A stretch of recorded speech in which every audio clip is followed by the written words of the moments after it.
Harish, the best academy. Good evening everyone. Welcome to the Harish Academy. This is Pratap. Today we will discuss August 12th, 2026 current affairs in detail. ఇవాల్టి మన first topic most important topic అండి. Exam point of వ్యూలో ఈ topic మనకి చాలా important. భారతదేశపు మొట్టమొదటి black necked crane festival. భారతదేశపు మొట్టమొదటి బ్లాక్ నెక్డ్ క్రేన్ ఫెస్టివల్ లడఖ్లో ప్రారంభమైంది. యూనియన్ టెరిటరీ కేంద్రపాలిత ప్రాంతమైన లడఖ్లో ప్రారంభమైందండి. మరి ఇక్కడ ఎగ్జామ్ పాయింట్ ఆఫ్ వ్యూలో మనం ఫోకస్ చేయాల్సింది అసలు ఈ బ్లాక్ నెక్డ్ క్రేన్ అంటే ఏంటి. Nations first black necked crane festival started in Ladakh. ఏంటిది? ఇది ఒక పక్షి, బర్డ్. మరి తెలుగులో చెప్పాలి అంటే నల్లమెడ కొంగ. భారతదేశపు మొదటి నల్లమెడ కొంగ ఉత్సవము. బట్ ఎనీవే మనకి అవసరం లేదండి, అట్లా గుర్తుపెట్టుకోవద్దండి. జస్ట్ ట్రాన్స్లేషన్ చేసినప్పుడు ఇలా ఉంటాయి. బ్లాక్ నెక్డ్ క్రేన్ అనేది ఒక బర్డ్ అనే విషయం గుర్తుపెట్టుకోండి. మరి మనకి ఎగ్జామ్ పాయింట్ ఆఫ్ వ్యూలో ఇక్కడ ఆస్పిరెంట్స్కి ఒక పాయింట్ చెప్పాలనుకున్నానండి. ఇలాంటివి చూసినప్పుడు డైరెక్ట్గా వన్ లైనర్ కరెంట్ అఫైర్ ఇది. భారతదేశం మొదటి బ్లాక్ నెక్డ్ క్రేన్ ఫెస్టివల్ ఎక్కడ స్టార్ట్ అయింది, ఎక్కడ జరిగింది అంటే లడఖ్. అది జనరల్గా ఎక్కడ జరిగింది, ఎప్పుడు జరిగింది, దాని ముఖ్య ఉద్దేశం ఏంటి, అలాంటిది ఒక పాయింట్. కానీ ఎవరికైతే నేను మళ్ళీ చెప్తున్నా కదండి, సిలబస్ పైన పట్టు ఉంటుందో, అవగాహన ఉంటుందో, ఎన్విరాన్మెంట్ అండ్ బయోడైవర్సిటీ జీవ వైవిధ్యంలో బర్డ్స్ గురించి చదువుతారు. మైగ్రేటరీ బర్డ్స్, వలస పక్షులు. ఈ బ్లాక్ నెక్డ్ క్రేన్ కావచ్చు, సారస్ క్రేను, రకరకాల పక్షులు ఉంటాయి. ఈ రకరకాల కొంగల గురించి మనం చదువుతాం. సో దీని గురించి మనం తెలుసుకోవాలా. ఫస్ట్ ఈ టాపిక్ గురించి డిస్కస్ చేసుకుందాం. తర్వాత ఎన్విరాన్మెంట్ పాయింట్ ఆఫ్ వ్యూలో ఒక రెండు పాయింట్లు చెప్పుకుంటే సరిపోతుంది. మరి India's first black necked crane festival లడఖ్లో ప్రారంభమైంది. ఎప్పుడు స్టార్ట్ అయిందంటే ఎస్టర్డే ఆగస్ట్ 11th నుంచి ఆగస్ట్ 14th వరకు లడఖ్లోని లేహ్ ప్రాంతము, లేహ్ సిటీ, హాన్లే ప్రాంతము, సోకర్ అనే ప్రాంతంలో జరుగుతూ ఉంది. సింపుల్గా లడఖ్ అని గుర్తుపెట్టుకోండి. మరి దీని ముఖ్య ఉద్దేశం ఏంటి? ఇందాక చెప్పినట్టు ఈ పక్షి అనేది ఒక వలస పక్షి. ఎక్కువగా టిబెట్ నుంచి ఈ లడఖ్కు వచ్చి అక్కడ తన సంతాన ఉత్పత్తిని కొనసాగిస్తూ ఉంటుంది. మరి జనరల్గా ఇటువంటి ముఖ్య ఉద్దేశాలు ఏముంటాయండి? నార్మల్ ఏముంటుంది ఇందులో? రకరకాల ప్రతినిధులు పాల్గొన్నారు, శాస్త్రవేత్తలు పాల్గొన్నారు, పక్షుల ప్రేమికులు పాల్గొన్నారు, జంతు ప్రేమికులు పాల్గొన్నారు. ఒక్క మనుషుల్ని ప్రేమించే ప్రేమికులు తప్ప అందరూ పాల్గొంటూ ఉంటారు, రైట్? సో అలాంటి సాహిత్యం ఉంటుంది. మనకి సాహిత్యం కంటే కూడా అంటే మనం తెలుసుకోవాల్సింది వన్ బై వన్ డీటెయిల్గా తెలుసుకుంటే సరిపోతుంది. ఇందులో యునైటెడ్ నేషన్స్కి సంబంధించిన రిప్రజెంటేటివ్స్, ఐక్యరాజ్య సమితి నుంచి ప్రతినిధులు పాల్గొన్నారు. భూటాన్, నేపాల్ కంట్రీస్ నుంచి కూడా డెలిగేట్స్ పాల్గొన్నారు. ఇక దీన్ని ఎవరు ప్రారంభించారు? లడఖ్ లెఫ్టినెంట్ గవర్నర్ వినయ్ కుమార్ సక్సేనా గారు ప్రారంభించారు. ఈ ఫెస్టివల్ని లడఖ్ లెఫ్టినెంట్ గవర్నర్ వినయ్ కుమార్ సక్సేనా గారు ప్రారంభించారు. మరి ఇక్కడ ఎగ్జామ్ పాయింట్ ఆఫ్ వ్యూలో మీరు ఫోకస్ చేయాల్సింది బ్లాక్ నెక్డ్ క్రేన్ ఏదైతే ఉందో దీని ఐయూసిఎన్ స్టేటస్ ఏంటి, దీని ఐయూసిఎన్ స్థితి. ఇది నియర్ థ్రెటెండ్ అండి, గుర్తుపెట్టుకోండి, నియర్ థ్రెటెండ్. ఇది మీకు ఎలా అడుగుతాడంటే ఎన్విరాన్మెంట్లో క్రింది వాటిలో బ్లాక్ నెక్డ్ క్రేన్ బర్డ్కి సంబంధించి ఏమి నిజం అని చెప్పేసి ఒక 2 స్టేట్మెంట్లు ఇస్తాడు. సో దీని ఐయూసిఎన్ స్థితి నియర్ థ్రెటెండ్ అంటే ఏంటి? ప్రమాదానికి దగ్గరలో ఉంది. ఇది కన్వెన్షన్ ఆన్ మైగ్రేటరీ స్పీషీస్లో కూడా దీన్ని కన్వెన్షన్ ఆన్ మైగ్రేటరీ స్పీషీస్లో కూడా చేర్చారు. కన్వెన్షన్ ఆన్ మైగ్రేటరీ స్పీషీస్ అంటే ఏంటండి? బాన్ కన్వెన్షన్ ఉంది కదా, బాన్ ఒప్పందము. ఈ వలస పక్షుల్ని, ఈ యొక్క వలస పక్షులు, వలస జంతువుల్ని, అటువంటి వాటిని రక్షించడానికి ఒక ఒప్పందం కూడా ఉంది. ఈ కన్వెన్షన్ ఆన్ మైగ్రేటరీ స్పీషీస్లో కూడా ఈ బ్లాక్ నెక్డ్ క్రేన్ ఉంటుంది. సో ఇక్కడ గుర్తుపెట్టుకోండి, ఇది నియర్ థ్రెటెండ్. అలానే సైట్స్లో appendix 1 CITES convention on international trade in endangered స్పీషీస్లో అపెండిక్స్ 1లో ఉంటుంది. సైట్స్ అంటే ఏంటండి? మనం చాలాసార్లు డిస్కస్ చేసుకున్నాం. సైట్స్ అంటే దీన్నే వాషింగ్టన్ కన్వెన్షన్ అని కూడా అంటారు. దీని ముఖ్య ఉద్దేశం ఏంటి? ప్రపంచవ్యాప్తంగా అంతరించిపోయే జీవులు, అంతరించిపోయే మొక్కలు కావచ్చు, అంతరించిపోయే జంతువులు, అంతరించిపోయే యానిమల్స్ ఏవైతే ఉంటాయో వాటిని ఇల్లీగల్గా ఎగుమతి చేస్తూ ఉంటారు, దిగుమతి చేసుకుంటూ ఉంటారు అక్రమంగా. సో దాన్ని నివారించడానికి ఒక ఒప్పందం CITES convention. It aims to prevent the illegal trade in endangered species, right? So ఇవన్నీ కూడా బ్యాక్గ్రౌండ్ మీకు చాలా హెల్ప్ అవుతాయండి. అంటే ఇది ఎందుకు చెప్తున్నానంటే ఆస్పిరెంట్స్కి చెప్పేటప్పుడు కొంతమందికి టాపిక్ ఏదో డీవియేట్ అయినాడు అని కూడా అనుకునే వాళ్ళు ఉంటారండి ఆస్పిరెంట్స్, నాకు తెలుసు. అయితే ఎలా చదవాలి యాస్పిరెంట్స్ అనేసి ఒక ఐడియా ఇవ్వడానికి హెల్ప్ అవుతాయి. ఇది ఎన్విరాన్మెంట్ పాయింట్ ఆఫ్ వ్యూ ఇలా అడగడానికి స్కోప్ ఎక్కువగా ఉంటుంది. మరి ఈ nations first black necked crane festival విషయానికి వస్తే లడఖ్లో స్టార్ట్ అయింది. ఆగస్ట్ 11 నుంచి ఆగస్ట్ 14 వరకు. దీన్ని ప్రారంభించిన వారు లడఖ్ లెఫ్టినెంట్ గవర్నరు. మరి లడఖ్ ఉన్న ప్రాముఖ్యత ఏంటి అంటే ఈ యొక్క బ్లాక్ నెక్డ్ క్రేన్ ఏదైతే ఉందో ఇండియాలో సంతాన ఉత్పత్తి ప్రాంతం ఏదైనా ఉంది అంటే అది లడఖ్ మాత్రమే. Ladakh is the only breeding habitat of the black necked crane. So ఈ పాయింట్స్ రాసుకోండి సరిపోతుంది. మరి దీనికి ఒక సైంటిఫిక్ నేమ్ కూడా ఉంది, శాస్త్రీయనామం. ఈ పక్షికి శాస్త్రీయనామం కూడా రాసుకోండి. గ్రస్ నిగ్రికోలిస్ అనేది శాస్త్రీయ నామము. మరి ఇక్కడ హాన్లే అంటేనే గుర్తు రావాల్సింది ఏంటండి? హాన్లే డార్క్ స్కై రిజర్వ్, భారతదేశపు మొట్టమొదటి dark night sky reserve. India's first dark night sky reserve ఏది? Hanle sky reserve, Ladakh. ఇలా అన్నీ వెళ్ళిపోతాయి సైన్స్ అండ్ టెక్నాలజీ ఎన్విరాన్మెంట్లో. రైట్. ఇక ఈ బ్లాక్ నెక్డ్ క్రేన్స్ మీరు తీసుకుంటే ఇండియా, భూటాన్, చైనా, నేపాల్లో సుమారుగా ఓవరాల్గా 16,000 వరకు ఉన్నాయి వీటి సంఖ్య. నెక్స్ట్ వన్ స్కీమ్స్ అండి, ఇంపార్టెంట్ స్కీమ్స్. పిఎం ఈ డ్రైవ్ పథకం పొడిగింపు. గవర్నమెంట్ ఆఫ్ ఇండియా పిఎం ఈ డ్రైవ్ స్కీమ్ని ఎక్స్టెండ్ చేసింది. మరి ఇక్కడ ఫస్ట్ మనము ఎగ్జామ్ పాయింట్ ఆఫ్ వ్యూ తెలుసుకోవాల్సింది, ఎప్పుడైనా ఏదైనా ఒక స్కీమ్ న్యూస్లో ఉన్నప్పుడు ఆ స్కీమ్ని ఇంప్లిమెంట్ చేసే మినిస్ట్రీ ఏది, మంత్రిత్వ శాఖ ఏది, ఎప్పుడు లాంచ్ చేశారు, దీని ముఖ్య ఉద్దేశం ఏంటి, అలాంటి బేసిక్ థింగ్స్ తెలుసుకోవాలండి. ఇక్కడ పిఎం ఈ డ్రైవ్ స్కీమ్ ఇది ఇండియాలో ఎలక్ట్రిక్ వెహికల్స్ని ప్రోత్సహించే ఒక స్కీమ్. విద్యుత్ వాహనాల తయారీ, విద్యుత్ వాహనాల వినియోగాన్ని ప్రోత్సహించడానికి కేంద్ర ప్రభుత్వం తీసుకొని వచ్చిన పథకం. ఇండియాలో ఎలక్ట్రిక్ వెహికల్స్ని మ్యానుఫ్యాక్చరింగ్ చేయాలి, ఎలక్ట్రిక్ వెహికల్స్ని ఎక్కువగా యూజ్ చేయాలి అన్న ఆబ్జెక్టివ్తో లాంచ్ చేసిన ఒక స్కీము. మరి ఫస్ట్ పిఎం ఈ డ్రైవ్ స్కీమ్ ఆబ్జెక్టివ్ తెలుసుకుందామండి. PM electric drive revolution in innovative vehicle enhancement. Definitely abbreviations చాలా ఇంపార్టెంట్ అండి. PM electric drive revolution in innovative vehicle enhancement scheme. మరి ఇప్పుడు విద్యుత్ ద్విచక్ర వాహనాలకు ఈ పథకాన్ని 2028 మార్చి 31 వరకు పొడిగించారు. విద్యుత్ ద్విచక్ర వాహనాలకు 2028 మార్చి 31 వరకు ఈ పథకాన్ని పొడిగించారు.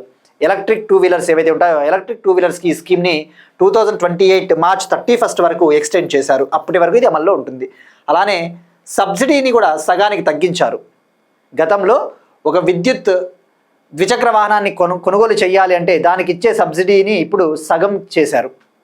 సో మనం 1 by 1 మనం తెలుసుకుందామండి. ఫస్ట్ ఈ స్కీమ్ గురించి తెలుసుకున్న తర్వాత ఈ పాయింట్లు ఇంకా కొద్దిగా తెలుసుకుందామండి. ఎప్పుడైనా ఒక స్కీమ్ న్యూస్లో ఉన్నప్పుడు ఆ స్కీమ్ గురించి బ్యాక్గ్రౌండ్ తెలుసుకున్న తర్వాత ఇవి అర్థమవుతాయి. మరి ఎప్పుడు లాంచ్ చేశారు అంటే మీరు అబ్జర్వ్ చేస్తే ఈ స్కీమ్ని యూనియన్ క్యాబినెట్ సెప్టెంబర్ 11, 2024 ఆమోదం తెలిపింది. ఈ స్కీమ్కి సెప్టెంబర్ 11, 2024 అప్రూవల్ ఇచ్చింది. అప్పుడు ఆమోదం తెలిపారు. అయితే ఇది అమల్లోకి వచ్చింది మాత్రం అక్టోబర్ 1, 2024 అప్పుడు ఇంప్లిమెంటేషన్లోకి వచ్చింది. మరి ఎప్పటి వరకు పొడిగించారు అంటే మార్చ్ 31, 2028. మరి దీనికి కేటాయించిన బడ్జెట్ ఎంత అంటే 10,900 కోట్లు. తొలుత ఇనీషియల్గా దీనికి కేటాయించిన బడ్జెట్ 10,900 crore. మొదట కేటాయించిన బడ్జెట్ 10,900 కోట్లే. ఆ తర్వాత కేంద్ర ప్రభుత్వం మరొక 1,000 కోట్లు అడిషనల్గా కేటాయించింది. సో ఇప్పుడు ఓవరాల్గా దీనికి కేటాయించిన బడ్జెట్ 11,900 crore అన్న విషయం గుర్తుపెట్టుకోండి. మరి ఈ స్కీమ్ని ఇంప్లిమెంట్ చేసే మంత్రిత్వ శాఖ మినిస్ట్రీ ఆఫ్ హెవీ ఇండస్ట్రీస్, భారీ పరిశ్రమల మంత్రిత్వ శాఖ దీన్ని అమలు చేస్తుంది. మరి ఇక్కడ ఈ స్కీమ్ కింద సబ్సిడీస్ ఇవ్వడం జరుగుతుంది. ఎలక్ట్రిక్ వెహికల్స్ని పర్చేస్ చేయడం కోసం, కొనుగోలు చేయడం కోసం సబ్సిడీలు ఇస్తారు.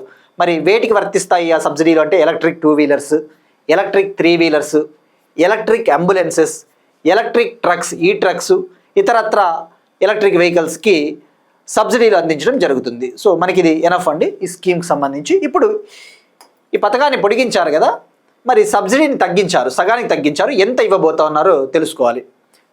ఈ యొక్క ఎలక్ట్రిక్ 2 వీలర్స్ ఏవైతే ఉంటాయో ఎలక్ట్రిక్ 2 వీలర్స్కి గతంలో ఒక వెహికల్కి సబ్సిడీ 5,000 రూపీస్ ఇచ్చేవాళ్ళు. 1 కిలోవాట్ అవర్కు 5,000 రూపీస్ సబ్సిడీ ఇచ్చేవాళ్ళు. ఇప్పుడు దీన్ని 2,500 రూపీస్కి తగ్గించారు, 2,500 రూపాయలకి తగ్గించారన్న విషయం గుర్తుపెట్టుకోండి. సో మనకి ఇది సరిపోతుందండి. మరి ఇప్పుడు ఈ ఎలక్ట్రిక్ 2 వీలర్స్కి సబ్సిడీల కోసం ఎంత కేటాయించారంటే 2,767 కోట్ల నిధులు కేటాయించారు. ఎలక్ట్రిక్ 2 వీలర్స్కి సబ్సిడీల కోసం 2,767 crore కేటాయించారండి. సో మనకి ఇది ఎనఫ్ అండి, సరిపోతుంది. గతంలో ఫేమ్ 1, ఫేమ్ 2 ఆ స్కీమ్స్ ఉండేవి, వాటి స్థానంలో ఈ స్కీమ్ వచ్చింది. FAME 1 FAME 2 ఎలక్ట్రిక్ వెహికల్స్ని ప్రోత్సహించడానికి FAME 2 ఉండేది గతంలో. Faster and adoption of manufacturing of hybrid and electric vehicles, faster adoption of manufacturing hybrid and electric vehicles FAME 1 FAME 2 అని. ఇవన్నీ మీరు సైన్స్ అండ్ టెక్నాలజీలో జనరల్గా ఎవరైతే ఇక్కడ 2 థింగ్స్ అండి. ఒక స్కీమ్, ఎప్పుడైనా ఒక స్కీమ్ మీరు తీసుకున్నప్పుడు ఆ స్కీమ్ డెఫినెట్లీ ఏదో ఒక సబ్జెక్ట్కి లింక్ అయి ఉంటుంది. ఇప్పుడు ఒక స్కీమ్ పాలిటిక్స్ సంబంధించిన స్కీమ్ అయినా ఉంటుంది, ఎకానమీకి సంబంధించిన స్కీమ్ అయినా ఉంటుంది, లేదంటే ఎన్విరాన్మెంట్కి సంబంధించిన స్కీమ్ అయినా ఉంటుంది, లేదంటే సైన్స్ అండ్ టెక్నాలజీ స్కీమ్కి సంబంధించి అయినా ఉంటుంది. ఎప్పుడైనా ఒక స్కీమ్ వార్తలో ఉన్నప్పుడు మీరు సైన్స్ అండ్ టెక్నాలజీ, ఇది సైన్స్ అండ్ టెక్నాలజీ మీరు మార్కెట్లో దొరికే ఏ బుక్స్ చదివినా అప్డేట్స్ ఉండాలి. ఒకవేళ అప్డేట్స్ లేకపోతే మాత్రము మీరు అప్డేట్ చేసుకోవాలి. నేను చెప్తుంటాను కాబట్టి నేను ఎలాగో అప్డేట్ ఇస్తానండి, no need to worry. So అది చూసుకోండి. ఇది సైన్స్ అండ్ టెక్నాలజీ కిందకి వస్తుంది. Clean energy.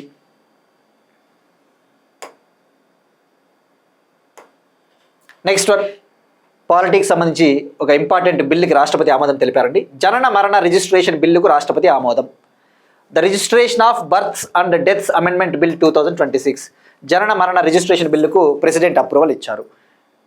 Births and deaths రిజిస్ట్రేషన్కి సంబంధించిన బిల్లుకు ప్రెసిడెంట్ అప్రూవల్ ఇచ్చారు. మరి ఇక్కడ ఎగ్జామ్ పాయింట్ ఆఫ్ వ్యూలో మనకి ఒక బిల్లు ఎప్పుడైనా యాక్ట్ అయినప్పుడు, చట్టమైనప్పుడు మనం అందులో ఉన్న ప్రొవిజన్స్ తెలుసుకోవాలి. దీని ముఖ్య ఉద్దేశం ఏంటి అంటే, ఈ చట్టం ముఖ్య ఉద్దేశము ఇండియాలో బర్త్ రిజిస్ట్రేషన్స్ కావచ్చు, డెత్ రిజిస్ట్రేషన్స్ త్వరగా చేసుకోరు. ఎవరైనా పిల్లలు పుట్టినా, ఎవరైనా దురదృష్టవశాత్తు చనిపోయినా త్వరగా రిజిస్ట్రేషన్ చేసుకోరు. బర్త్ సర్టిఫికేట్లు, డెత్ సర్టిఫికేట్లు కనుక లేట్ అయితే చాలా నష్టపోతారు. సో ఆ బర్త్ డెత్ రిజిస్ట్రేషన్స్ అనేవి ఫాస్ట్గా అవ్వాలి. ఒకవేళ డిలే అయితే, ఆలస్యం అయితే వాళ్ళకి కొన్ని కఠిన నిబంధనల్ని వర్తింపజేస్తూ ఈ చట్టాన్ని తీసుకురావడం జరిగింది. మరి ఫస్ట్ ఎప్పుడైనా కానీ ఒక బిల్లు తీసుకొని వచ్చినప్పుడు ఆ బిల్లు దేన్ని సవరిస్తుంది? దీని ముఖ్య ఉద్దేశము registration of births and deaths act 1969ని అమెండ్ చేస్తుంది. Registration of births and deaths act 1969 జననాలు మరియు మరణాల రిజిస్ట్రేషన్ చట్టం 1969ని సవరిస్తుంది. దానికోసం తీసుకుని వచ్చారు. మరి ఇప్పుడు దీని ప్రకారము ఒకవేళ జనన మరణాల రిజిస్ట్రేషన్లో ఆలస్యం జరిగితే కఠిన నిబంధనలను పూర్తి చేయాల్సి ఉంటుంది. ఒకవేళ 2 ఏళ్ళు దాటిన తర్వాత, అంటే బర్త్ అయినా డెత్ అయినా 2 years తర్వాత రిజిస్ట్రేషన్ కోసం ట్రై చేస్తే 2 ఏళ్ళు దాటిన తర్వాత న్యాయపరంగా అనుమతులు తెచ్చుకోవాల్సి ఉంటుంది. బర్త్ డెత్ రిజిస్ట్రేషన్ అనేది 2 years అయినా కూడా కంప్లీట్ కాలేదు అనుకోండి, అప్పుడు కంపల్సరీగా జ్యుడిషియల్ మెజిస్ట్రేట్ న్యాయపరమైన అనుమతులు తెచ్చుకోవాలి. జ్యుడిషియల్ మెజిస్ట్రేట్ పర్మిషన్ అవసరము. ఒకవేళ జనన మరణాల రిజిస్ట్రేషన్లలో 1 ఏడాది నుంచి 2 ఏళ్ల లోపు ఆలస్యమైంది అనుకోండి, జిల్లా మెజిస్ట్రేటు, సబ్ డివిజనల్ మెజిస్ట్రేట్ అనుమతి తీసుకోవాల్సి ఉంటుంది. అంటే ఒక బర్త్ కానీ డెత్ కానీ హ్యాపెన్ అయిన తర్వాత 1 year నుంచి 2 years లోపు రిజిస్ట్రేషన్ కావాలి అంటే definitely district magistrate, sub divisional magistrate permission అనేది ఇంపార్టెంట్. ఒకవేళ 2 years దాటిపోయింది అనుకోండి, 2 ఏళ్ళైనా కానీ ఇంకా రిజిస్ట్రేషన్ చేసుకోలేదు అనుకుంటే మాత్రం న్యాయపరమైన అనుమతులు తెచ్చుకోవాలి. ఇది ఈ 2 పాయింట్లు ఎనఫ్ అండి మనకి. ఈ 2 పాయింట్స్ అంతే. ఇక్కడ తెలుగులో చెప్పింది జస్ట్ ఇంగ్లీష్లో ఉంటుంది అంతే. ఇక్కడ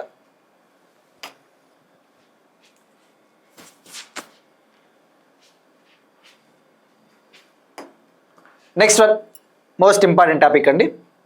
విదేశీయులు భారత్లోకి ప్రవేశించడానికి 11 కొత్త ప్రవేశ మార్గాలను జారీ చేసిన కేంద్ర హోంమంత్రిత్వ శాఖ. విదేశీయులు భారత్లోకి ప్రవేశించడానికి 11 కొత్త ప్రవేశ మార్గాలను నోటిఫై చేసిన కేంద్ర హోంమంత్రిత్వ శాఖ. యూనియన్ హోమ్ మినిస్ట్రీ ఫారినర్స్ ఎవరైతే ఉంటారో, ఎలక్ట్రానిక్ వీసా, ఈ వీసా హోల్డర్స్, ఈ వీసాను కలిగిన ఫారినర్స్ ఎవరైతే ఉంటారో వాళ్ళు ఇండియాలోకి ఎంటర్ అవ్వడానికి 11 న్యూ ఎంట్రీ పాయింట్స్ని యాడ్ చేసింది government of India. Electronic visa, ఈ వీసాని కలిగి ఉన్న ఫారినర్స్ ఎవరైతే ఉంటారో ఆ ఫారినర్స్ ఇండియాలోకి ఎంటర్ అవ్వడానికి వాళ్ళకి కొత్తగా 11 ఎంట్రీ పాయింట్స్ని యాడ్ చేసింది హోమ్ మంత్రిత్వ శాఖ. మరి ఇక్కడ ఎగ్జామ్ పాయింట్ ఆఫ్ వ్యూలో సింపుల్గా మనం తెలుసుకోవాలంటే ఏంటంటే, జనరల్గా ఫారినర్స్ ఇండియాలోకి రావాలంటే ఎలక్ట్రానిక్ వీసా కలిగి ఉన్న ఫారినర్స్ ఇండియాలోకి రావడానికి ఎయిర్పోర్ట్స్ ద్వారా, ల్యాండ్ పోర్ట్స్ ద్వారా, ఎయిర్పోర్ట్ల ద్వారానో భూమార్గాల ద్వారానో వస్తూ ఉంటారు. వాళ్ళు ఇంకా ఫ్రీగా ఇండియాలోకి రావాలంటే ఇంకా కొన్ని ప్రవేశ మార్గాలు ఉండాలి అని చెప్పేసి కొత్తగా 11 ఎంట్రీ పాయింట్లకి కేంద్ర ప్రభుత్వం ఆమోదం తెలిపింది. అందులో 9 ల్యాండ్ పోర్ట్స్ ఉన్నాయి, 9 ల్యాండ్ పోర్టులు, 2 ఎయిర్పోర్టులు. 9 land ports, 2 airports. Land ports అంటే రవాణా మార్గాలు, ల్యాండ్ ద్వారా వచ్చే మార్గాలు. ఎయిర్పోర్ట్స్ అంటే ఫ్లైట్ ద్వారా రవాణా మార్గాలు. ల్యాండ్ పోర్ట్స్ అంటే మనకి బస్సు, రైలు అట్లా. మరి అందులో మనం ఎగ్జామ్ పాయింట్ ఆఫ్ తెలుసుకోవాల్సింది మన తెలుగు స్టేట్లలో ఏవైనా ఉన్నాయా, ఓవరాల్గా ఇప్పుడు ఎన్ని ఎంట్రీ పాయింట్స్ ఉన్నాయి ఫారినర్స్కి. సో ఈ 11టితో కలిపి ఓవరాల్గా ఈ ఫారినర్స్కి 88 ఎంట్రీ పాయింట్స్, 88 ఎంట్రీ పాయింట్స్ ఈ 11తో ఇంక్లూడ్ చేసుకుంటే, 11తో కలుపుకుంటే. మరి అందులో 9 ల్యాండ్ పోర్ట్స్ అని చెప్పాను, 9 ల్యాండ్ పోర్ట్లు, 2 ఎయిర్పోర్ట్స్. మరి ఆ 2 ఎయిర్పోర్ట్స్ ఏవి అంటే ఒకటి భోపాల్ ఎయిర్పోర్ట్ మధ్యప్రదేశ్, భోపాల్ ఎయిర్పోర్ట్, మరొకటి Tirupati airport Andhra Pradesh. So Telugu states వాళ్ళు కాబట్టి, మన తెలుగు రాష్ట్రాలు ప్రిపేర్ అవుతున్నాం కాబట్టి తిరుపతి ఎయిర్పోర్ట్ ఉందన్న విషయం గుర్తుపెట్టుకోండి. మరి మిగతా 9 ల్యాండ్ పోర్ట్స్ ఏవి అంటే ఒకటి అగర్తలా ల్యాండ్ పోర్టు త్రిపుర, మరొకటి దర్రంగా ల్యాండ్ పోర్టు అస్సాం, మరి మరొక 3 వచ్చేసి గెడే గొజడంగా జైగావున్, ఇవి వెస్ట్ బెంగాల్లో 3 ల్యాండ్ పోర్టులు. మరొకటి హరిదాస్పూర్ ఒడిశాలో ఉండే ఒక ల్యాండ్ పోర్టు, మరొకటి డాకి అనేది మేఘాలయలో ఒక ల్యాండ్ పోర్టు, మరొకటి మోరే అనేది మణిపూర్లో ఉండే ఒక ల్యాండ్ పోర్టు, మరొకటి అట్టారి వచ్చేసి పంజాబ్ రాష్ట్రము. సో ఇవి సింపుల్గా గుర్తుపెట్టుకోండి. 11 అని గుర్తుపెట్టుకోండి. 11కి ఆమోదం తెలిపింది. ఓవరాల్గా 88 ఉన్నాయి. ఎనఫ్. Home ministry. తెలుగు రాష్ట్రాల వాళ్ళు తిరుపతి గుర్తుపెట్టుకుంటే సరిపోతుంది. ఇక next one, again most important topic అండి. శక్తి నిర్వహణకు సంబంధించి ISO 5001/2018 ధృవీకరణను పొందిన భారతదేశపు మొట్టమొదటి ఓడరేవు విఓ చిదంబరనార్ ఓడరేవు. శక్తి నిర్వహణకు సంబంధించి ISO 5001/2018 ధృవీకరణ పొందిన భారతదేశపు మొట్టమొదటి ఓడరేవు VO Chidambaranar port. VO Chidambaranar port authority becomes India's first port to receive ISO 5001/2018 certification for its energy management system. VO Chidambaranar port authority becomes India's first port to receive ISO 5001/2018 certification for its energy management system. అంటే energy management system అంటే ఏంటండి? శక్తి నిర్వహణ వ్యవస్థ. అంటే ఎనర్జీని చాలా చాలా సమర్థవంతంగా ఉపయోగిస్తూ ఉంది. ఎనర్జీ ఎఫిషియన్సీ, ఎనర్జీని వేస్ట్ చేయటం లేదు. Roof top solar panels, renewable ఎనర్జీని ఉపయోగిస్తూ ఉంది. ఫాజిల్ ఫ్యూయల్స్ని ఉపయోగించట్లేదు, శిలాజ ఇంధనాలను వాడటం లేదు. తద్వారా కర్బన ఉద్గారాలు తక్కువగా విడుదలవుతూ ఉన్నాయి. గ్రీన్ హౌస్ గ్యాస్ ఎమిషన్స్ తక్కువగా రిలీజ్ అవుతూ ఉన్నాయి. సో అది ఎనర్జీ మేనేజ్మెంట్ సిస్టమ్. ఎనర్జీని ఎఫిషియెంట్గా యూజ్ చేసుకోవాలి. మరి ఇప్పుడు ఆ వివో చిదంబరనార్ పోర్ట్ అథారిటీ ఏదైతే ఉందో తమిళనాడులోని తూత్తుకుడిలో ఉంటుంది. అది అద్భుతంగా ఈ శక్తి నిర్వహణ వ్యవస్థల్ని ఫాలో అవ్వడం ద్వారా ISO సర్టిఫికేషన్ని పొందిన ఇండియాస్ ఫస్ట్ పోర్ట్. మరి ఇక్కడ ISO సర్టిఫికేషన్ అనేది ఒక ఇంటర్నేషనల్ సర్టిఫికేషన్, అంతర్జాతీయ సర్టిఫికేషన్. అలానే స్కోప్ 2 ఉద్గార రహిత హోదాను సాధించిన భారతదేశపు మొట్టమొదటి ప్రధాన ఓడరేవు కూడా VO Chidambaranar port. Scope 2 emission free స్టేటస్ని అచీవ్ చేసిన పోర్టు కూడా వివో చిదంబరనార్ పోర్టే. అంటే ఇక్కడ స్కోప్ 2 ఎమిషన్ ఫ్రీ స్టేటస్ అంటే ఏం లేదండి, ఆ పోర్టు ఉపయోగించే విద్యుత్ కంటే కూడా ఎక్కువగా రెన్యూబుల్ ఎనర్జీని ఉత్పత్తి చేస్తే స్కోప్ 2 ఎమిషన్ ఫ్రీ. అంతే కదా, విద్యుత్ వినియోగం కంటే ఉత్పత్తి ఎక్కువగా ఉందనుకోండి, క్లీన్ ఎనర్జీ ఎక్కువగా ఉత్పత్తి చేస్తే ఆటోమేటిక్గా కర్బన ఉద్గారాలు తక్కువ విడుదలవుతాయి. అదే స్కోప్ 2 ఎమిషన్ ఫ్రీ స్టేటస్. మరి ఇక్కడ ఎగ్జామ్ పాయింట్ ఆఫ్ వ్యూలో వివో చిదంబరనార్ పోర్ట్ అథారిటీ అంటే గుర్తు రావాల్సింది మనం ఇటీవల డిస్కస్ చేసుకున్నాం 2026 ఏప్రిల్ కరెంట్ అఫైర్స్లో అనుకుంటాం. భారతదేశంలో India green building council IGBC platinum rating పొందిన మొట్టమొదటి పోర్టు కూడా వివో చిదంబరనార్ పోర్టే. ఇండియాలో IGBC platinum rating, India green building council platinum రేటింగ్ని సాధించిన ఫస్ట్ పోర్టు కూడా వివో చిదంబరనార్ పోర్టే ఇక్కడ ఇవ్వడం జరిగిందండి. మరి IGBC ప్లాటినం రేటింగ్ని ఎవరిస్తారండి? Indian green building council.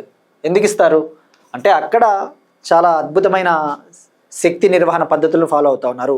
Energy efficient బిల్డింగ్స్ని వాళ్ళు కన్స్ట్రక్ట్ చేస్తూ ఉన్నారు, ఎకో ఫ్రెండ్లీ అని చెప్పేసి. ఇవన్నీ కూడా జనరల్గా మీరు పర్యావరణంలో చదువుతారు ఇటువంటివి.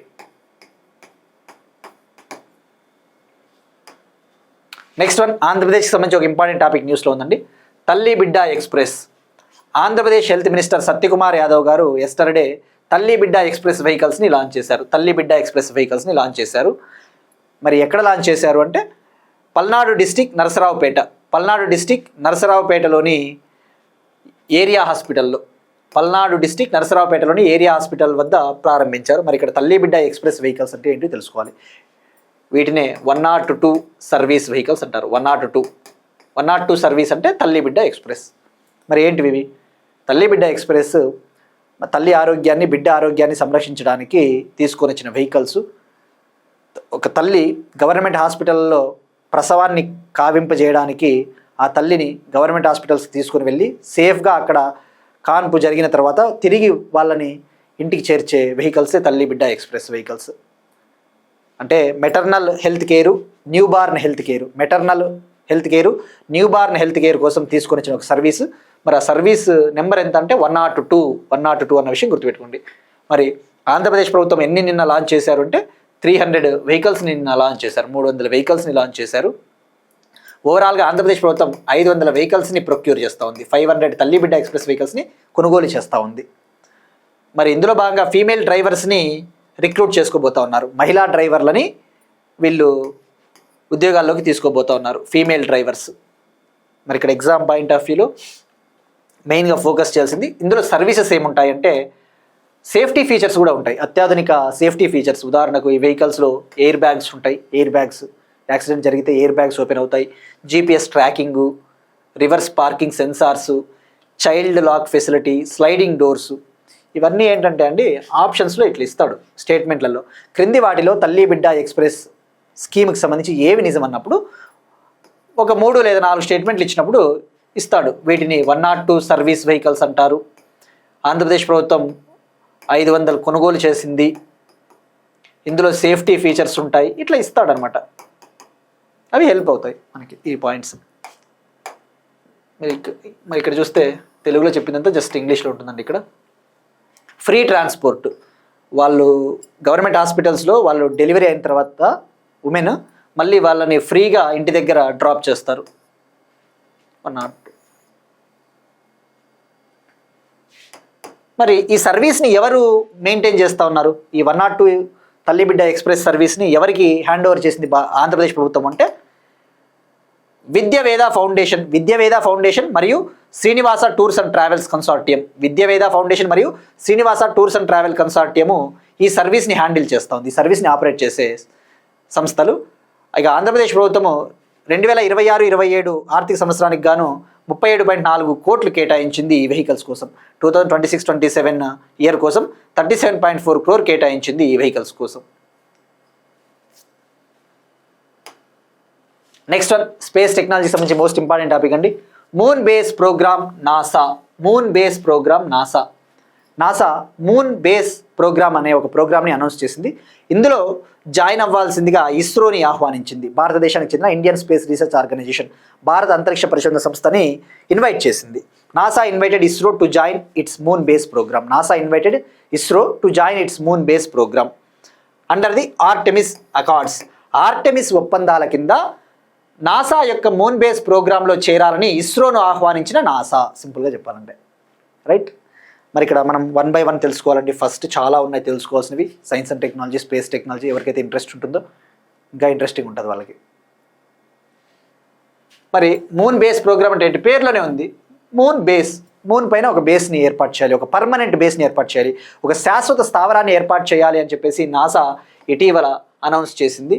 ఇందులో భాగంగా చంద్రుడి యొక్క దక్షిణ ధ్రువం పైన ఒక శాశ్వత స్థావరాన్ని ఏర్పాటు చేయబోతా ఉంది నాసా, అమెరికా.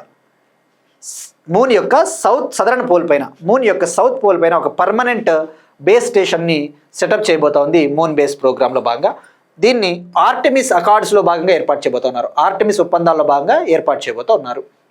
మరి దీన్ని బట్టి అర్థం చేసుకోవచ్చు ఇండియాకి అమెరికాకి మధ్య స్పేస్ కోఆపరేషన్, ఇండియాకి అమెరికాకి మధ్య అంతరిక్ష రంగంలో పరస్పర సహకారం అని చెప్పేసి అర్థమవుతుంది.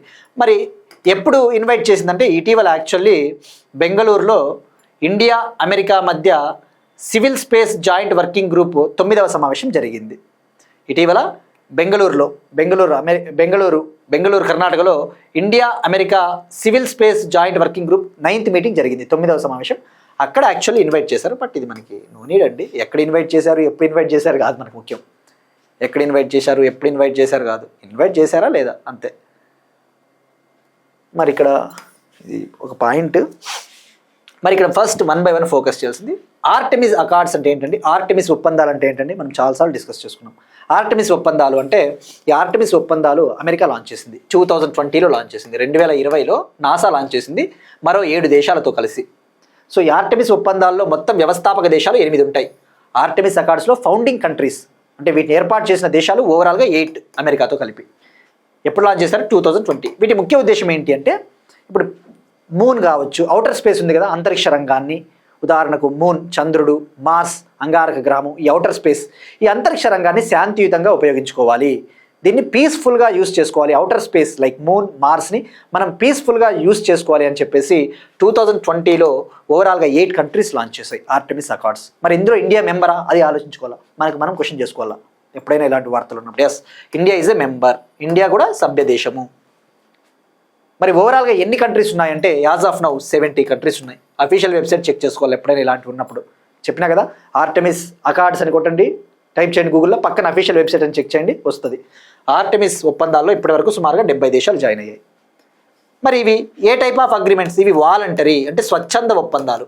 అంటే స్వచ్ఛంద ఒప్పందాలు అంటే ఏం ఫోర్స్ ఏం లేదు, బలవంతం పెట్టరు, వాలంటరీ. సో వాలంటరీ అకార్డ్స్ అన్న విషయం గుర్తుపెట్టుకోండి.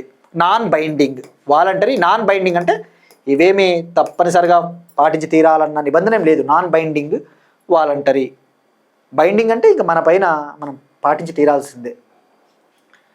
సో మరి ఇక మనం ఫోకస్ చేయాల్సింది ఇందాక ఆబ్జెక్టివ్ కూడా చెప్పిన మూన్ బేస్ ప్రోగ్రామ్ ముఖ్య ఉద్దేశం. మరి ఇండియా కూడా మీరు అబ్జర్వ్ చేస్తే 2040 కల్లా చంద్రుడిపైకి మనుషుల్ని పంపాలని చెప్పేసి ప్లాన్ చేస్తూ ఉంది. India is aiming to send human astronauts on to the moon by 2040. మరి చైనా ఎప్పటికల్లా 2030 కల్లా, చైనా 2030 కల్లా మూన్ పైకి హ్యూమన్స్ని పంపాలని చెప్పేసి ప్లాన్ చేస్తూ ఉంది. మరి ఇటీవల మనం ఆర్టెమిస్ 2 మిషన్ డిస్కస్ చేసుకున్నాం. నాసా ఇటీవల ఆర్టెమిస్ 2 మిషన్ని లాంచ్ చేసింది. ఆర్టెమిస్ 2 మిషన్లో భాగంగా 4 ఆస్ట్రోనాట్లు చంద్రుడిని చుట్టి వచ్చారు. జస్ట్ చుట్టి వచ్చారు, వాళ్ళు దిగి రాలేదు, చంద్రుడిపైన దిగలేదు. 10 డేస్ పాటు, 10 రోజుల పాటు 10 డేస్ పాటు మూన్ని వాళ్ళు చుట్టి వచ్చారు. రైట్, ఇవన్నీ కూడా టాపిక్స్ మనం డిస్కస్ చేసుకున్నామండి. నంబర్ ఆఫ్ రివిజన్స్ చేస్తే వాళ్ళకి ఈజీగా గుర్తుంటాయి. మరి ఒక్కసారి మనము ఆర్టెమిస్ ఒప్పందాల గురించి తెలుసుకుంటే, ఇందాక చెప్పిందంతా ఇక్కడ ఇంగ్లీష్లో ఉందండి. 2020లో లాంచ్ చేశారు. 2023లో ఇండియా జాయిన్ అయింది. 2023లో ఇండియా జాయిన్ అయింది.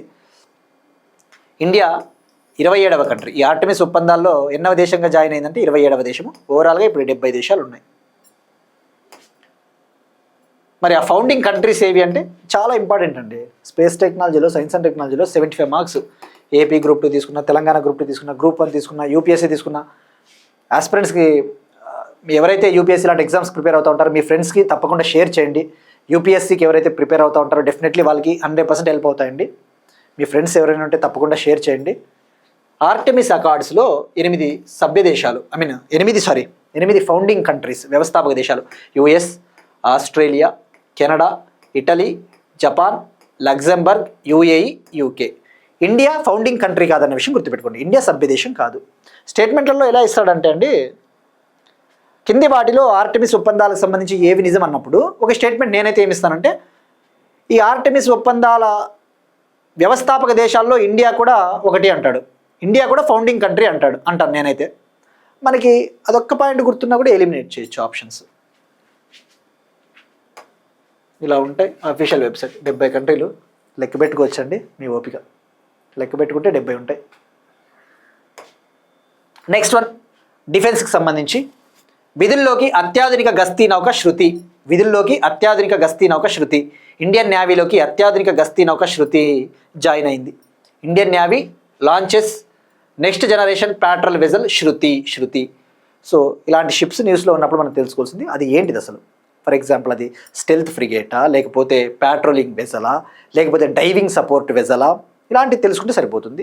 ఎక్కడ నిర్మించారు, ఎక్కడ బిల్డ్ చేశారు, అలాంటి బేసిక్ థింగ్స్. శృతి, ఐఎన్ఎస్ శృతి అనేది ఇది ఒక అత్యాధునిక గస్తీ నౌక. గస్తీ అంటే ఏంటి? ప్యాట్రోలింగ్. ఇది నెక్స్ట్ జనరేషన్ ప్యాట్రోల్ వెజల్. దీన్ని నేవీ లాంచ్ చేసిందండి, ఇండియన్ నేవీ. ఎక్కడ లాంచ్ చేశారంటే కోల్కతాలోని జిఆర్ఎస్సి, కోల్కతాలోని garden reach ship builders and engineers limited, ఆ షిప్ యార్డ్ వద్ద దీన్ని నేవీలోకి తీసుకోవడం జరిగింది.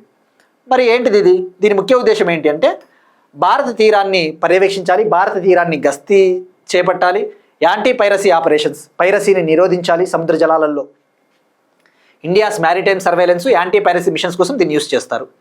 మరి దీన్ని ఎవరు బిల్డ్ చేశారు, ఎవరు నిర్మించారు అంటే కోల్కతాలోని garden reach ship builders and engineers limited మరియు గోవా షిప్ యార్డ్ లిమిటెడ్. కోల్కతాలోని garden reach ship builders and engineers limited మరియు గోవా షిప్ యార్డ్ లిమిటెడ్, ఇవి రెండు కూడా జాయింట్గా దీన్ని బిల్డ్ చేశాయి, నిర్మించాయి. మరి దీనికి ఉన్న సైంటిఫిక్ నేమ్, యార్డ్ 307, దీనికి అధికారిక పేరు ఉంటుంది కదా, యార్డ్ 307, యార్డ్ 3037, దీన్నే శృతి అంటారు. శృతి అంటే మన వేదాల్లోంచి ఈ పదాన్ని తీసుకున్నారు, శృతి సౌండ్, రైట్. మరి ఇక్కడ అసలు ఈ నెక్స్ట్ జనరేషన్ ప్యాట్రల్ వెజల్స్ని ఎన్నింటిని నిర్మిస్తూ ఉన్నారు అంటే ఓవరాల్గా 11 నెక్స్ట్ జనరేషన్ ప్యాట్రల్ వెజల్స్ని నిర్మిస్తూ ఉన్నారు, 11 గస్తీ నౌకల్ని నిర్మిస్తూ ఉన్నారు. మరి అందులో మొదటిది ఏది? ఐఎన్ఎస్ సాచి. ఐఎన్ఎస్ సాచి మనం డిస్కస్ చేసుకున్నాం రీసెంట్గా.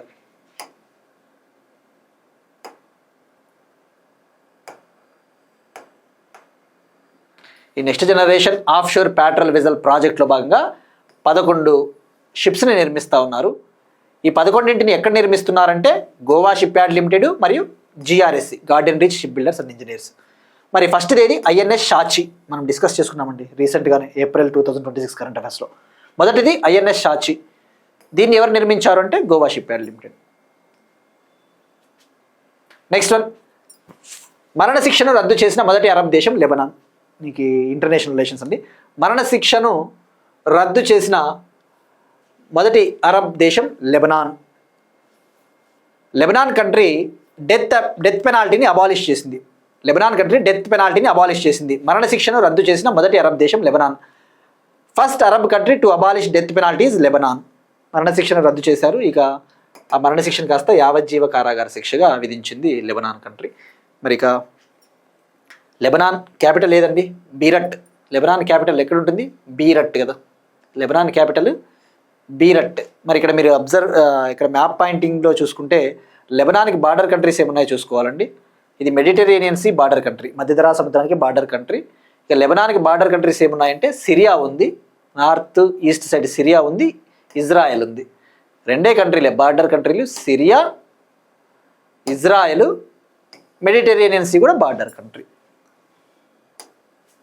నెక్స్ట్ వన్, మానవత్వానికి వ్యతిరేకంగా నేరాలకు పాల్పడినందుకు సిరియా మాజీ అధ్యక్షుడు బషర్ అల్ అసద్కు మరణశిక్ష. మానవత్వానికి వ్యతిరేకంగా నేరాలకు పాల్పడినందుకు సిరియా మాజీ అధ్యక్షుడు బషర్ అల్ అసద్కు మరణశిక్ష విధించింది సిరియాలోని డామస్కస్ కోర్టు సిరియా మాజీ president, Syria's former president Bashar al అసద్కి డెత్ సెంటెన్స్ విధించింది. ఎందుకంటే క్రైమ్స్ అగెన్స్ట్ హ్యుమానిటీ, అతను మానవత్వానికి చాలా వ్యతిరేకంగా చాలా నేరాలు చేశాడు అని చెప్పేసి. మరి ఇక్కడ ప్రజెంట్ తీసుకుంటే ఇతను సిరియాలో లేడు, రష్యాలో ఉన్నాడు. రష్యాలో రాజకీయ ఆశ్రయం పొందుతూ ఉన్నాడు. He is presently in Russia, he is receiving political asylum there. 2024లోనే సిరియాను వదిలేసి వెళ్ళిపోయాడు. మరి ప్రస్తుతానికి సిరియా ప్రెసిడెంట్ ఎవరున్నారంటే, సిరియా ప్రస్తుతం ప్రెసిడెంట్ వచ్చేసి అహ్మద్ అల్ షరా. మరి ఇక్కడ సిరియాకి క్యాపిటల్ ఏది? డామస్కస్. మరి సిరియాకి బార్డర్ కంట్రీస్ కూడా చాలా ఇంపార్టెంట్. సిరియాకి బార్డర్ కంట్రీస్ టర్కీ ఉంది, ఆర్ తుర్కియే దేశము, ఇరాక్, జోర్డాను, ఇజ్రాయెల్, లెబనాను. రైట్. మరి ఇది కూడా మెడిటరేనియన్ సీకి బార్డర్ కంట్రీనే. మీరు అబ్జర్వ్ చేస్తే ఇది కూడా మధ్యధరా సముద్రానికి సరిహద్దు దేశమే సిరియా. నెక్స్ట్ వన్, హంగరీ అధ్యక్షుడిగా ఆండ్రస్ బాకా. హంగరీ కంట్రీకి కొత్త ప్రెసిడెంట్గా Andras Baka. Hungary parliament elects former supreme court chief Andras Baka as president of Hungary. Hungary country యొక్క పార్లమెంటు సుప్రీంకోర్టు మాజీ న్యాయమూర్తి ఆండ్రస్ బాకాను దేశ అధ్యక్షుడిగా ఎన్నుకునింది. ఇది వన్ లైనర్ కరెంట్ అఫైర్ అండి. యాక్చువల్లీ ఇవి మనకి పర్సన్స్ న్యూస్ అడుగుతాడు కదా, మరి ఇదంతా చదవాల్సిన అవసరం కూడా ఏమి ఉండదండి. అతనికి ఎన్ని ఓట్లు పడ్డాయి అన్నీ మనకు అవసరం లేదు. హంగరీ కంట్రీకి న్యూ ప్రెసిడెంట్ ఆండ్రస్ బాకా ఎనఫ్. అతనికి సంబంధించిన పార్టీ కూడా ఇక్కడ ఇవ్వలేదు ఇది. సో మనకి సింపుల్గా గుర్తుపెట్టుకోండి, హంగరీ ప్రెసిడెంట్ ఆండ్రస్ బాకా. మరి హంగరీకి క్యాపిటల్ ఏది అంటే బుడపెస్ట్. మరి హంగరీ బార్డర్ కంట్రీస్ అవసరం అంటే నో నీడ్ అండి. యాక్చువల్లీ ఎప్పుడైనా ఆస్పిరెన్స్ నేను చెప్పేది ఏంటంటే, ఒక కంట్రీ కంటిన్యూస్గా వార్తల్లో ఉన్నప్పుడు ఆ కంట్రీ బార్డర్స్ గుర్తుపెట్టుకోండి. ఉదాహరణకు మనకి రష్యా ఉక్రెయిన్ యుద్ధం ఉంది, అవి కంటిన్యూస్గా వార్తల్లో ఉంటాయి. ఇరాను, ఇవి ఎక్కువగా కంటిన్యూస్గా వార్తల్లో ఉంటాయి. ఇరాన్ కావచ్చు, లేదంటే కొన్ని గల్ఫ్ కంట్రీస్, ఇవి కంటిన్యూస్గా వార్తల్లో ఉన్నప్పుడు తప్పకుండా బార్డర్ కంట్రీస్ చాలా important. Because they are in news due to geopolitical reasons. అక్కడ ఉన్న భౌగోళిక పరిస్థితుల వల్ల వార్తలు ఉన్నాయి. Then you need to know the border countries of those countries, otherwise forget about it. Right. మళ్ళీ ఇక్కడ ఉక్రెయిన్ ఉంది, ఇది important. Ukraine border countries comment సెక్షన్లో ట్రై చేయండి, మనం డిస్కస్ చేసుకున్నాం చాలాసార్లు. ఉక్రెయిన్ బార్డర్ కంట్రీస్ ఏమున్నాయో తెలియకపోయినా గూగుల్ సెర్చ్ చేసి ట్రై చేయండి, మీకు గుర్తుంటుంది. Next one, persons in news అండి. అణుశాస్త్రవేత్త అక్షరాస్యత ఉద్యమ రూపశిల్పి పరమేశ్వరన్ కన్నుమూత. కేరళకు చెందిన అణుశాస్త్రవేత్త అక్షరాస్యత ఉద్యమ రూపశిల్పి పరమేశ్వరన్ కన్నుమూశారు. Former nuclear scientist, people's science advocate MP Parameswaran garu 91 years ఏజ్లో మరణించారండి. He dice. ఈయన కేరళ రాష్ట్రానికి చెందిన వారండి. ఈయన ముఖ్యంగా కేరళలో లిటరసీ క్యాంపెయిన్ కూడా చాలా కృషి చేశారు. కేరళలో అక్షరాస్యత కార్యక్రమాలకు కూడా చాలా కృషి చేశారు ఆయన. మరి ఈయన 1935లో కేరళలో జన్మించారు.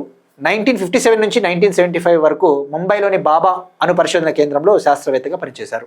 1957 నుంచి 1975 వరకు మహారాష్ట్రలోని ముంబైలోని బాబా అటామిక్ రీసెర్చ్ సెంటర్లో సైంటిస్ట్గా పనిచేశారు. ఈయన all India people's science network ఏర్పాటులో కీలక పాత్ర పోషించారు. All India people's science network ఫార్మేషన్లో కీ రోల్ ప్లే చేశారు.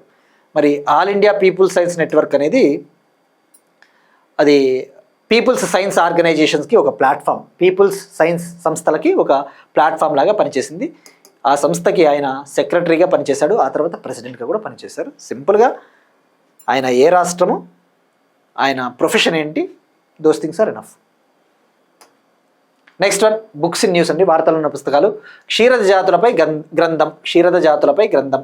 ఇండియాలో ఉన్న క్షీరద జాతులు ఏవైతే ఉంటాయో వాటిపైన ఒక బుక్ని రిలీజ్ చేశారండి. క్షీరదాలు అంటే mammals. New book maps India's rich diversity of 450+ mammal species. ఇండియాలో ఉన్న మ్యామల్స్ ఏవైతే ఉంటాయో క్షీరదాలు, ఆ క్షీరదాలు సుమారుగా 450కి పైగా జాతులు ఉన్నాయి ఇండియాలో. వాటికి మీద ఒక బుక్ అండి, మ్యామల్స్ ఆఫ్ ఇండియా అనే ఒక బుక్. మ్యామల్స్ ఆఫ్ ఇండియా, భారతదేశ క్షీరదాలు. మరి ఈ బుక్ని ఎవరు పబ్లిష్ చేశారంటే హార్పర్ కొలిన్స్ ఇండియా సంస్థ. హార్పర్ కొలిన్స్ ఇండియా సంస్థ పబ్లిష్ చేసింది. ఎవరి సహకారంతో అంటే Bombay natural history society. Bombay natural history society. దీన్ని ఎవరు రాశారు ఈ బుక్ని అంటే దివంగత wildlife biologist AJT John Singh. దీన్ని రచించినది late distinguished wildlife biologist AJT John Singh. ఆయన మరణించారు. మరొకరు ఎకాలజీ ఎక్స్పర్ట్ పిఓ నమీర్. మరొక పర్యావరణ నిపుణుడు పిఓ నమీర్ వాళ్ళు రచించారు. ఇక్కడ ఎగ్జామ్ పాయింట్ ఆఫ్ వ్యూలో ఆ బుక్ నేము, ఆ బుక్లో ఏమున్నాయంటే మరి ఇండియాలో 450కి పైగా అక్షీరద జాతులు ఉన్నాయి, ఉపజాతులు ఉన్నాయి, 450కి పైగా మ్యామల్స్ ఉన్నాయి, సబ్ టైప్స్ ఉంటాయి. సో ఎనఫ్ అండి. మరి ఇక్కడ ఎగ్జామ్ పాయింట్ ఆఫ్ వ్యూలో ఆస్పిరెంట్స్కి మళ్ళీ చెప్పేది ఏంటంటే అండి, బాంబే న్యాచురల్ హిస్టరీ సొసైటీ ఉందండి. బాంబే న్యాచురల్ హిస్టరీ సొసైటీ వార్తల్లో ఉంది కదా అని చెప్పేసి బాంబే న్యాచురల్ హిస్టరీ సొసైటీ ఎప్పుడు ఏర్పాటైంది అలాంటివి మాత్రము రీసెర్చ్ చేయబాకండి. Time waste. కరెంట్ అఫైర్స్ అనేది లాస్ట్లో అనవసరంగా బుక్లు అయిపోతుంది. రివిజన్ కూడా చాలా ఇబ్బంది అవుతుంది. ప్రయారిటీ ఇంపార్టెంట్ మనకి. ఇక్కడ ఎగ్జామ్లో ఏమి బాంబే న్యాచురల్ హిస్టరీ సొసైటీ వార్తల్లో ఉంది కదా అని చెప్పేసి బాంబే న్యాచురల్ హిస్టరీ సొసైటీకి సంబంధించి కింది వాటిలో ఏవి నిజమని అడగడండి. అది ఎందుకు వార్తల్లో ఉంది, ఆ బుక్ని వీళ్ళు రిలీజ్ చేయడంలో వీళ్ళు కీలక పాత్ర పోషించారు అంతే. దాని గురించి ఇది ఎప్పుడు ఎస్టాబ్లిష్ అయింది ఆ చెత్త వద్దు. కానీ మీకు ఏది హెల్ప్ అవుతుందంటే మీరు ఆలోచించుకోవాలి. ఎవరైతే కరెంట్ అఫైర్స్ రెగ్యులర్గా ఫాలో అవుతూ ఉంటారో, వింటూ ఉంటారో, రివిజన్స్ చేస్తూ ఉంటారో, మంచిగా వింటూ ఉంటారో వాళ్ళకి బాంబే న్యాచురల్ హిస్టరీ సొసైటీ ఇమ్మీడియట్గా ఐడియా రావాలా. రీసెంట్గా వార్తల్లో ఉంది. జస్ట్ ఫ్యూ మంత్స్ బ్యాక్ మనం డిస్కస్ చేసుకున్నాం. ఎందుకు వార్తల్లో ఉందండి, ఇండియన్ స్కిమ్మర్ అనే ఒక పక్షిని సంరక్షించడానికి, ఎండేంజర్డ్ పక్షి, అంతరించిపోయే ప్రమాదంలో ఉన్న ఇండియన్ స్కిమ్మర్ అనే ఒక పక్షిని సంరక్షించడానికి బాంబే న్యాచురల్ హిస్టరీ సొసైటీ మరియు national mission for clean Ganga ఒక ప్రాజెక్ట్ని లాంచ్ చేశాయి. అట్లా అడగొచ్చు. ఇటీవల అంతరించిపోయే ప్రమాదంలో ఉన్న ఇండియన్ స్కిమ్మర్ అనే బర్డ్ని సంరక్షించడానికి, ప్రొటెక్ట్ చేయడానికి national mission for clean Ganga మరొక ఆర్గనైజేషన్ ఒక ప్రాజెక్ట్ని లాంచ్ చేశాయి. ఆ ఆర్గనైజేషన్ ఏది అని చెప్పేసి ఆప్షన్స్ ఇస్తాడు. అది మనకి ఇంపార్టెంట్ అండి. బాంబే న్యాచురల్ హిస్టరీ సొసైటీ అట్లా. ఇక ఇవాళ క్వశ్చన్ అండి మనం డిస్కస్ చేసుకున్న టాపిక్కే. ఇటీవల సిఎస్ఐఆర్ ఎన్బిఆర్ఐకు చెందిన ప్రకృతి జ్ఞానధామ పర్యావరణ విద్యా కేంద్రాన్ని science and technology minister Jitendra Singh గారు ప్రారంభించారు. ఎక్కడ ప్రారంభించారు? Recently science and technology minister Jitendra Singh inaugurates CSIR ఎన్బిఆర్ఐ ప్రకృతి జ్ఞానధామ ఎకో ఎడ్యుకేషనల్ హబ్. ఎక్కడ ప్రారంభించారు? ఇక్కడ ఎన్బిఆర్ఐ అంటే ఏంటి ట్రై చేయండి. ఇక నిన్న అడిగిన క్వశ్చన్ అండి, భారతదేశపు మొట్టమొదటి 800 kilo newton private 800 kilo newton rocket engine, India's first private 800 kilo newton rocket engine పేరేంటి అంటే ఎవరెస్ట్. దీన్ని డెవలప్ చేసింది Astrobase space company. These are today's current affairs అండి. Will meet you again tomorrow and thank you everyone.